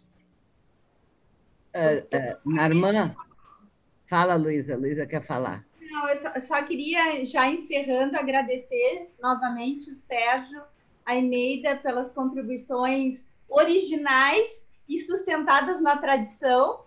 Muito obrigada. Mas eu queria também assinalar que a gente tem aqui a presença, então, do Dr. Henrique Hornstein, né? Nossa inspiração para o encontro desse ano, Encontro Gaúcho, e a presença do Dr. Narman. Né? Enfim, é uma experiência inesquecível, né? Que precisa ser assinalada que nós temos aqui a presença de 2 autores brasileiros, 2 psicanalistas com 2 conceitos que, do meu ponto de vista, transformam e apontam novos caminhos para a psicanálise. É um orgulho, né, os 2 serem brasileiros. Dr. Narman, com o conceito do homem transicional, esse borderline brando e criativo, que ele assinala que transita pela nossa clínica hoje, e Dr. Henrique Hornstein com o conceito do núcleo rítmico. Enfim, é uma experiência que precisa ser guardada na memória. É muito bom estar com vocês e obrigada pela presença. Obrigado. E temos colegas que estarão conosco já como palestrantes, né, no nosso próximo evento gaúcho, em que vamos pensar muito e vamos fazer bastante intercâmbios dentro das possibilidades, né, da internet. Eu não sei se alguém quer dizer mais alguma coisa ou se eu devo encerrar. Eu gostaria muito de agradecer a noite de hoje aos palestrantes que nos acolheram no nosso tema, que nos trouxeram inovações. É muito bom ouvir o novo, como o Henrique nos traz, como o Narman nos traz também, pensadores que, enfim, que nos enriquecem e nos modernizam, nos preparam para atender este homem, essa mulher, essa criança que chega hoje ao nosso consultório, né? Eles são diferentes e nós somos analistas e psicoterapeutas bem diferentes também da época, né? E precisamos estar abertos às necessidades do nosso paciente, como diz Ferenczi, tem que haver uma psicanálise que dê conta do paciente que chega, né? E não a moldar o paciente a uma psicanálise do analista, né? Mas poder ter uma psicanálise que atenda a demanda. Eu acho que esse foi o cuidado, tem sido o cuidado que esses homens todos, nossos colegas brilhantes, a Eneida, estão trazendo para nós, né? O psicanalista atual é um psicanalista criativo.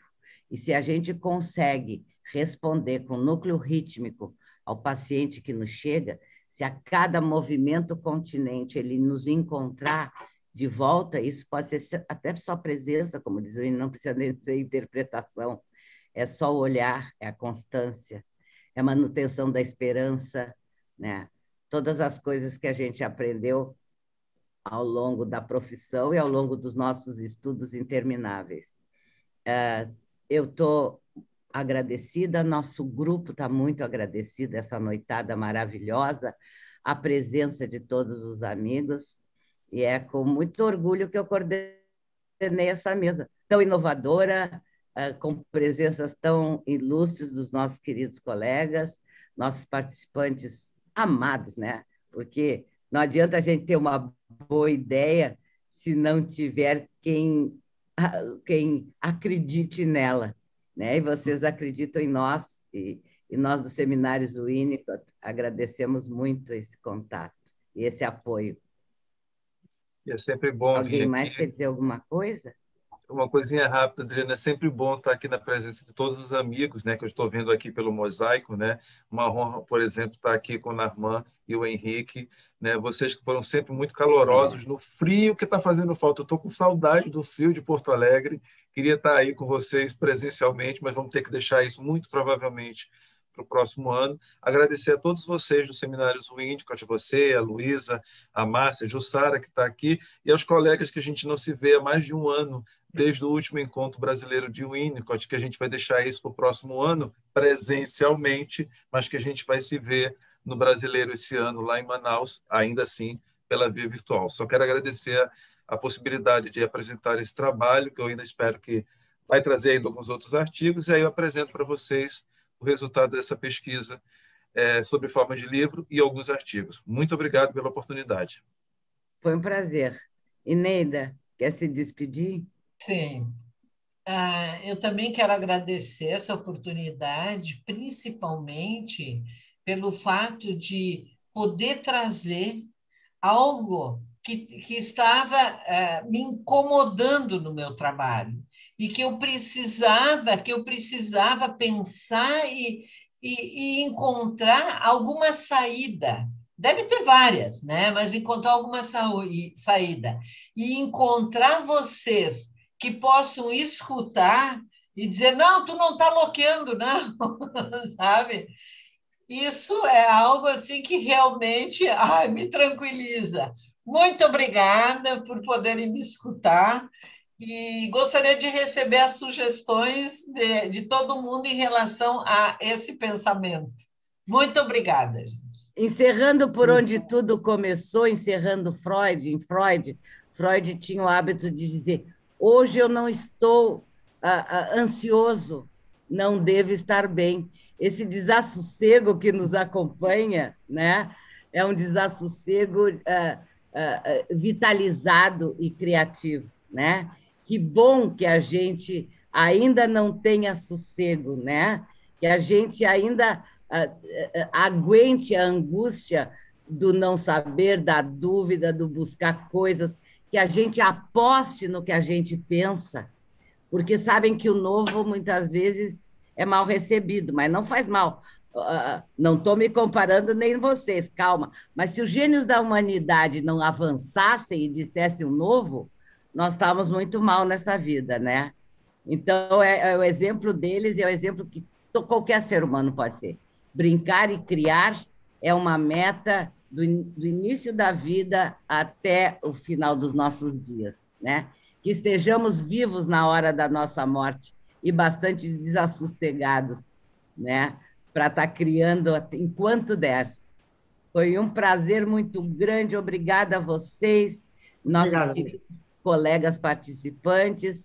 E aí, mês que vem estaremos juntos, então, no nosso 7º encontro gaúcho. Que vamos, então, homenagear e estudar o tema de núcleo rítico, a mãe, o bebê e o processo de criação. Foi um prazer muito grande para o nosso grupo poder contar com todos vocês esta noite, nossos palestrantes, nossos colegas presentes até agora. Olha, quem está conosco ainda daria uma live ótima, são 67 pessoas, eu estou vendo aqui. Muitas saudades, muitos beijos, abraços em todos, de coração, tá? Foi um prazer estar com vocês. Uma boa noite, muito obrigada por tudo.